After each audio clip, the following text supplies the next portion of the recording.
Hello, welcome to the presentation on scholar referencing. Now, this presentation is meant to guide you to reference your work correctly, so that when you write your law essays, when you do your independent work, and you will need to ensure that your work is properly referenced according to the OSCOLA referencing guide. So today we look at OSCOLA referencing, which is usually required for law essays and law independent work if you are a law student. This is the guide that we'll use mostly for our work. So we begin with how to reference primary sources.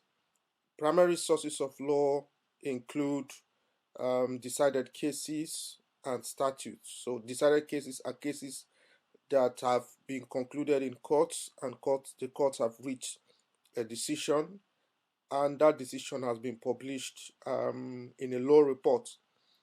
And secondly, we talked about statute. Statute, these are legislation made by through the legislative process. So we begin with how to reference um, cases.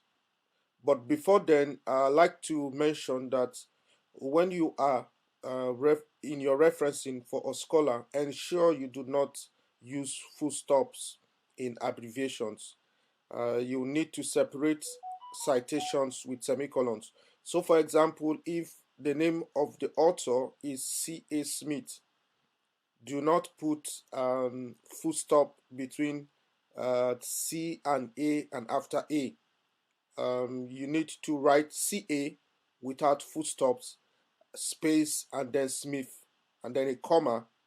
And if you're citing a journal article correctly, without putting space, it has to be J.A.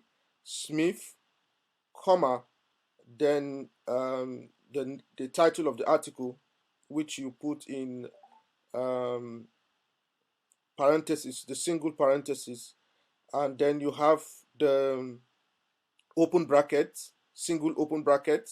You write the name, the title of the article, how to reference correctly, for example, as we are using in this presentation. Then you close the bracket. The year in of the publication is in bracket as well. And then you write the number of the volume and the issue in bracket, and then the journal, the name of the journal in italics. So you see, I have journal of referencing, and then the page number of the journal. If you have more than one article which you are using for that footnote or which you are referencing, put a semicolon between both um, references that you are using. So we have a second one here, B.A. Jones and Terry. These are J.T. Terry. These are two authors. It's not a single author. Here we have two authors, and they have written a book on. They have written an article which is titled "This is the correct way to reference a paper." And you notice that after the here you have two names, B.A. Jones and J.T. Terry. Then you have a comma, then open bracket,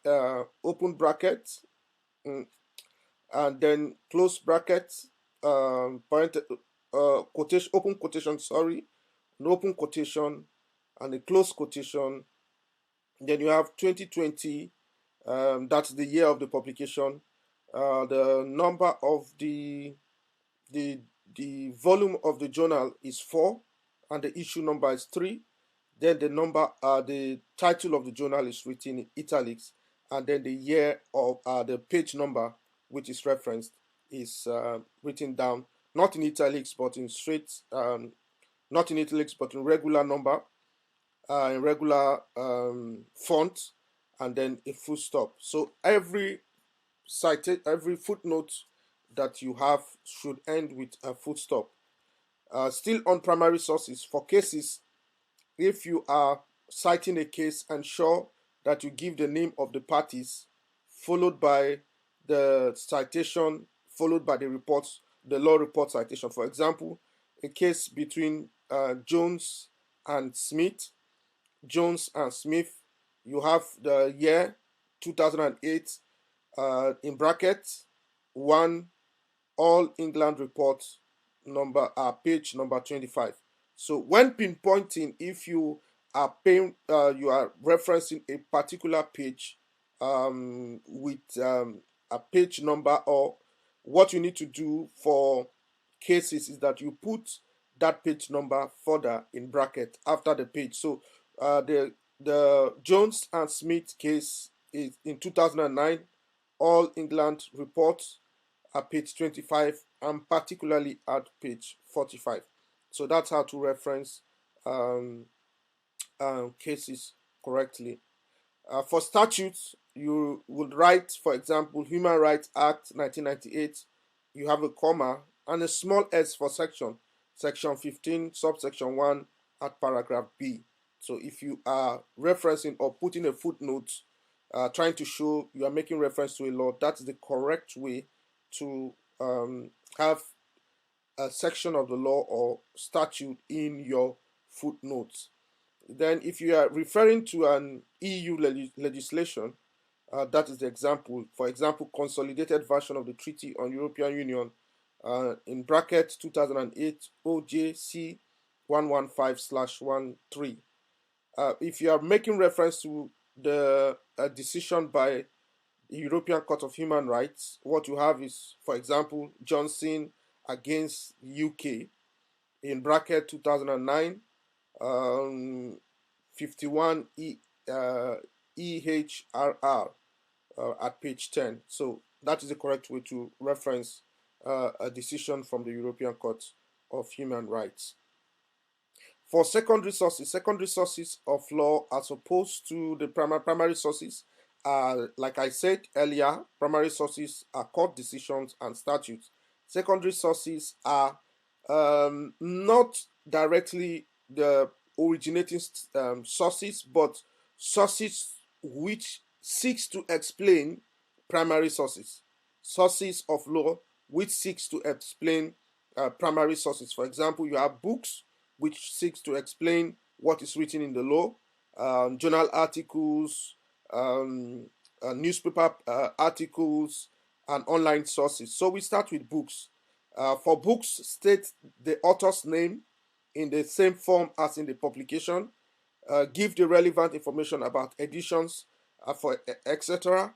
before the name of the publisher, and give page numbers at the end of the citation after brackets. For example, Hamza Smith has written a book on law of human rights in the United Kingdom, which you have cited, and the publisher is Oxford University Press, and it was published in 2020, and you are making reference to page 58. So you put Oxford University Press and the year of publication in brackets, and after the bracket you put the page number. When you have contributions to edited books, where you have one person has written or two persons have written a chapter in a book edited by one person or more than one person, just follow this example. Here we have Chloe Bryan has written a book on how to study in St. Mary's. The book is a chapter in a book edited by this title, written by Chloe Bryan, is a chapter or a title in a book written edited by Andrew Smith and Pablo Amaran. Those are the editors. So you have Chloe Bryan, comma, how to study in St. Mary's, you see in St. Mary's, and then you see the quotation marks, open quotation marks and close quotation marks in Andrew Smith and Pablo Amaran, heads in brackets showing that these are the editors of the book. The title of the book is University Education in the 21st Century, published by Cambridge University Press, which is in brackets, and after the bracket you have the page number, which is page 27. This is how to reference a chapter in a book correctly. And then for journal articles, here a journal article has been written by John Doe in the book, in the journal St. Mary's Law Journal and the St. Mary's Law Journal. The title of the article is How to Study Law in the University, published in 2020 in volume 2, issue 3 of St. Mary's Law Journal at page 56. If you are pinpointing, put a comma between the first page of the article and the page pinpoint. So the article starts in page 56, but you are making reference to page 59. So you put a comma and then add 59. Here's an example from, let's say, Pete Jones Ogori wrote an article titled Human Rights in the United Kingdom. The title will have your open quotation and the close quotation. The year 2009, volume 2, issue 7 of the Journal of British Law at page 89. We are pinpointing page 95. So what we are particularly referring to is on page 95. For online sources, how you write it is the name of the author. For example, Hamad Ali, with open quotation, the right to free movement in the United Kingdom, close quotation. The year is in brackets. The volume is 35. The issue is number 2.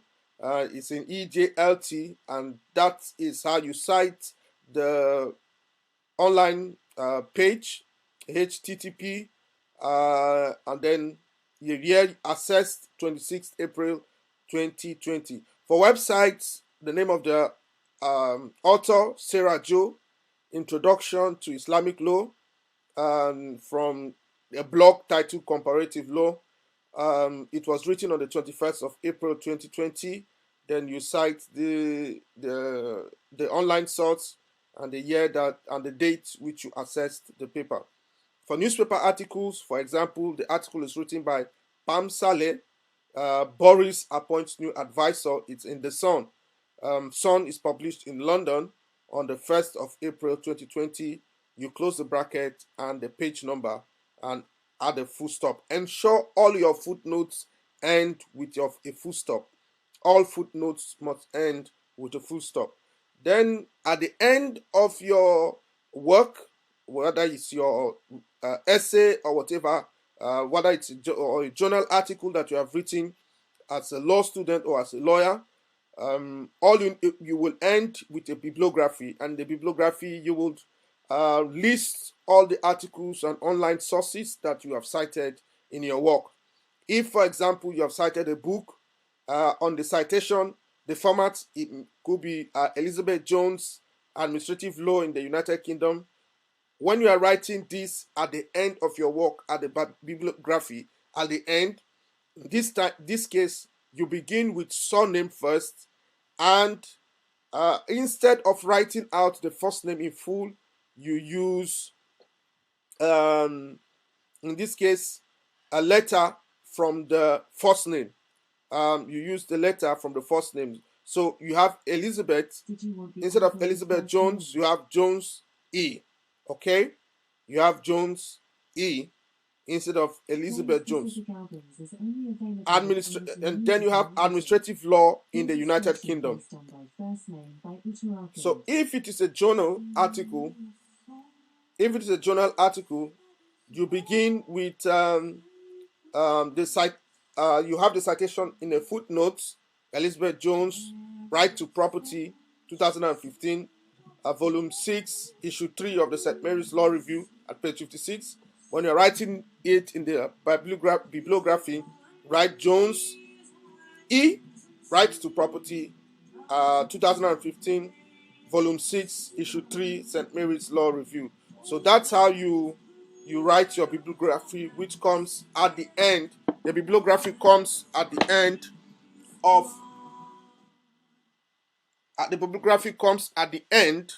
your work. It comes at the end of your work. So recall I mentioned that you have um, the name of the author. When you are writing the bibliography, the surname comes first, and then the first letter of the initials or the initials of the author. First name and then initial of the author. No, I mean, sorry, I beg your pardon. The last name of the author and the initial. That's what comes up in the bibliography. For further study, look at the OSCOLA guide online, the quick reference guide, as well as the OSCOLA 4th edition to see how you can learn how to reference your work correctly. Thank you very much. Bye for now. Bye bye.